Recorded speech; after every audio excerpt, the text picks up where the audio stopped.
saya setuju dengan rencana buruh untuk ngepung istana itu. Itu hak buruh ya. Dia hak demonstrasi itu dijamin oleh undang-undang, apapun bentuknya itu dijamin, kecuali bikin kekerasan kan.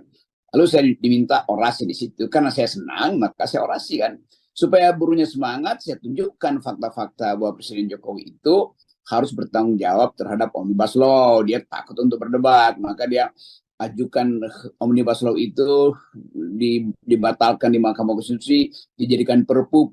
Perpu isinya sama dengan undang-undang, perpu itu dinaikkan lagi sebagai undang-undang. Kan itu namanya kan berdusta sebetulnya itu.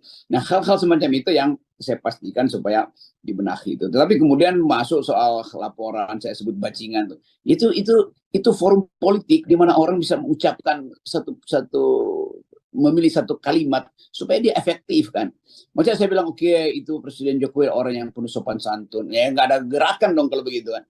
Jadi mesti dibiasakan dalam forum politik apa aja diucapkan.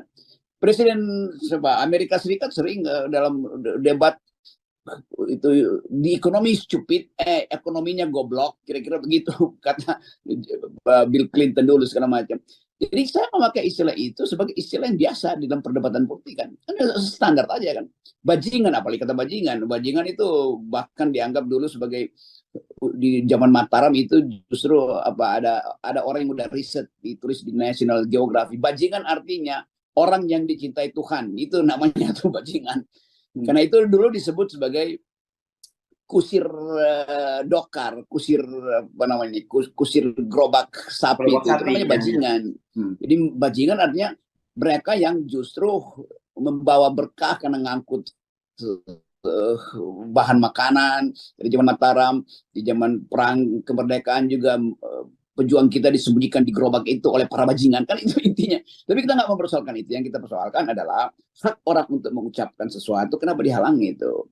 Saya berhak untuk mengajukan pandangan politik saya, sama seperti saya menghormati hak para pemuji dan pemuja Jokowi, memuji-muji dan memuja-muja Jokowi. Kan saya nggak laporin ke Bareskrim mereka kan, walaupun kita tahu ya ini kok menghina akal sehat.